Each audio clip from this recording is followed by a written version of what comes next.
नमस्कार दोस्तों, मैं अंकुर उपाध्याय स्वागत करता हूं आप सभी का एक बार फिर से अपनी नई वीडियो में। दोस्तों यहां पे आप सभी के साथ बात करने वाला हूं भारतीय बाजार के बारे में, जहां पे अच्छी ओपनिंग के बाद हम 25,000 की तरफ बढ़े और उसके बाद हम 24,900 पे भी आए एंड अगेन ऊपर जाने की कोशिश कर रहा है। निफ्टी 24,950 पे ट्रेड कर रहा है। 80 पॉइंट्स की तेजी निफ्टी में देखने को मिल रही है। तेजी एक्चुअली में देखी जाए तो मिड कैप इंडेक्स में है इस समय 0.5% ऊपर है और स्मॉल कैप इंडेक्स भी करीब 0.4% की तेजी दिखा रहा है। इस बीच में अगर कुछ वीक है तो वो है बैंक निफ्टी, जो एक बार फिर लाल निशान में ही ट्रेड करता हुआ दिख रहा है। लेकिन अच्छी बात यह है कि फ्लैट है, बिल्कुल फ्लैट टू नेगेटिव है और इंपॉर्टेंट लेवल्स के अभी भी ऊपर बना हुआ है। 55,000 54,900 इसके ऊपर ही बना हुआ है। इनफैक्ट 55,120 के लेवल्स पे इस समय बैंक निफ्टी ट्रेड कर रहा है स्पॉट में। सवाल ये उठता है आगे को लेकर क्या किया जाए, क्या निफ्टी में यहाँ पे खरीदारी का मौका है। देखो, निफ्टी को थोड़ी से दिन तो नहीं बोलूंगा, समय बोलूंगा, थोड़े समय के लिए छोड़ दो, कोई सौदा नहीं बन रहा। या फिर आज ही 25,025 के ऊपर निकल जाए, टिक जाए तो बन जाएगा सौदा, या फिर 24,800 के नीचे निकल जाए तो बन जाएगा सौदा। करंट सिचुएशन में निफ्टी में कोई सौदा नहीं बन रहा है। ये आपके साथ क्लियर कट मेरा ओपिनियन है। निफ्टी में दो ही स्टंप पे सौदा बनेगा, या तो ऊपर ब्रेकआउट दे या नीचे ब्रेकडाउन दे, अदरवाइज नहीं बनेगा। क्योंकि दोनों तरफ कहीं भी मूव आता है तो अतिरिक्त 150 से 200 पॉइंट का मूव आपको कैप्चर करने का मौका मिलेगा। फॉर एन एग्जाम्पल, अगर 25,025 के ऊपर निफ्टी टिक गया तो ये 25,150 और 200 तक जाने के लिए तैयार हो जाएगा, जाने की संभावनाएं बढ़ जाएंगी। इनकेस 24,800 के नीचे अगर टिक गया तो फिर 24,650 600 दिख सकता है। अभी की करंट सिचुएशन को और ग्लोबल मार्केट्स को और भारत के डेवलपमेंट्स को देखते हुए तो ऐसा लग रहा है शायद नीचे में ब्रेकडाउन ना आए, ऊपर में जाने के चांसेस ज्यादा हैं।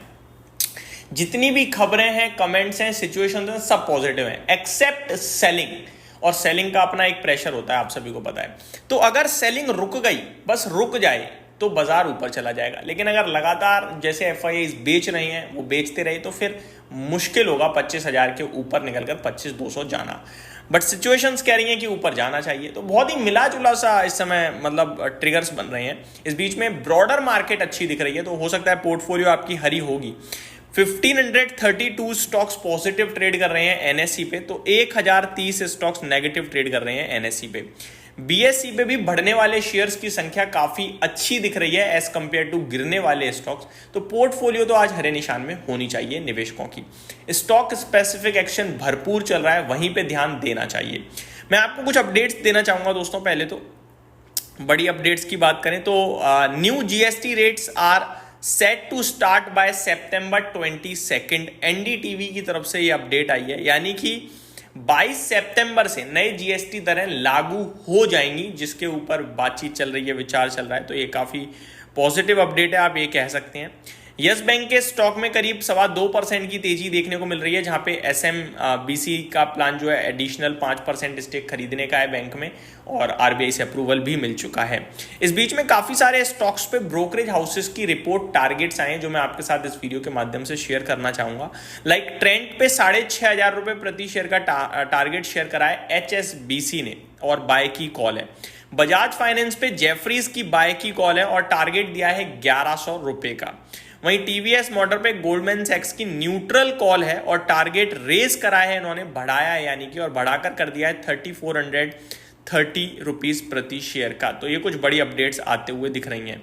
वहीं इलेक्ट्रॉनिक मार्ट्स के लिए खबर है, sells 4 IQ Apple store for 8 crore rupees in a move to focus on its own store formats. तो ये अपडेट है। रेलटेल कॉर्पोरेशन के लिए भी खबर आते हुए दिख रही है दोस्तों।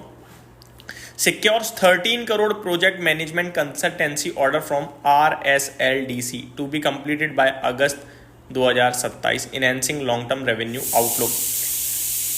तो 13 करोड़ का इन्हें प्रोजेक्ट कहीं ना कहीं आप कह सकते हैं मिलता हुआ दिख रहा है। तो ये स्टॉक्स भी आपके लिए डेफिनेटली रडार पे रहने चाहिए। ओवरऑल देखा जाए तो बाजार फ्लैट है, स्टॉक स्पेसिफिक एक्शन है, वहीं पे ध्यान देना चाहिए। टॉप गेनर्स की बात करें तो एस लगभग 7.5% ऊपर है, न्यूजन सॉफ्टवेयर 7.5% ऊपर है, ई क्लर्क सर्विसेज में भी 7% की तेजी देखने को मिल रही है। सोनाटा सॉफ्टवेयर में करीब 5.25% की तेजी है, एक्मे सोलार करीब 4.5% ऊपर है। तो टॉप लूजर्स की बात करें, रिलायंस पावर का शेयर 5% नीचे है, ट्रेड टू ट्रेड सेगमेंट में चल रहा है, आजकल 5% का ही मूव देता है, या तो नीचे या ऊपर, 46 रुपये 46 पैसे के करीब ट्रेड कर रहा है। सुंदरम फाइनेंस 3.25% नीचे है, HBL इंजीन लगभग 3.25% नीचे है, वारे एनर्जीज करीब 2.5%, पावर इंडिया में भी हल्की गिरावट देखने को मिल रही है। टॉप टर्नओवर वाले स्टॉक्स की बात करी जाए तो अभी तक कोई ऐसा बड़ा टर्नओवर वाला स्टॉक सामने तो नहीं आया है, लेकिन ओला इलेक्ट्रिक में डेफिनेटली 700 करोड़ के समथिंग का ट्रेड होता हुआ दिख रहा है। HDFC बैंक में 649 करोड़ का ट्रेड हुआ है, तो इन्फोसिस में 611 करोड़ का, BSE में 500 करोड़ का, तो न्यूजेन सॉफ्टवेयर में 488 करोड़ रुपीस का सौदा अभी तक होता हुआ दिख रहा है। इस बीच में E-Clerx services, Acme 16, JSL, Nykaa, UPL fresh 52 week high hit करते हुए दिख रहे हैं। इनफैक्ट बड़ी लंबी लिस्ट है दोस्तों। Sai Life Sciences, TVS Motors, Maruti, Lemon Tree, Uno Minda, Paytm, HDFC, AMC, Authum Investment, ये इस कुछ और स्टॉक्स हैं जो फ्रेश 52 वीक हाई पे हैं इस समय। और फ्रेश 52 वीक लो पे एक ही शेयर है, वो है कोहेंस लाइफ साइंसेज। निफ्टी की बात करूं तो करीब 18 स्टॉक्स नेगेटिव हैं, 32 पॉजिटिव हैं। टॉप गेनर में दोनों आईटी हैं, Wipro, Infosys, then TCS, HCL tech, tech Mahindra. Nifty के टॉप 5 गेनर 5 के 5 आईटी दिग्गज दिख रहे हैं इस समय। Hero MotoCorp, Hindalco, IndusInd bank तेजी को फॉलो करते हुए दिख रहे हैं, तो गिरावट को लीड करता हुआ दिख रहा है आज के सेशन में। अपोलो हॉस्पिटल 1% नीचे है केवल, भारतीय Airtel 0.5%, ICICI bank, SBI life, Nestle, Bajaj finance, ये कुछ बजाज फिनसर्व माफ कीजिएगा, तो ये कुछ स्टॉक्स हैं जो थोड़ा सा लाल निशान में ट्रेड करते हुए दिख रहे हैं। इस बीच में निफ्टी धीरे धीरे दोबारा डे हाई की तरफ बढ़ता हुआ दिख रहा है, अच्छी बात है। यही समाप्त करता हूँ इस वीडियो को। Thank you so much for watching this video. Have a great day guys.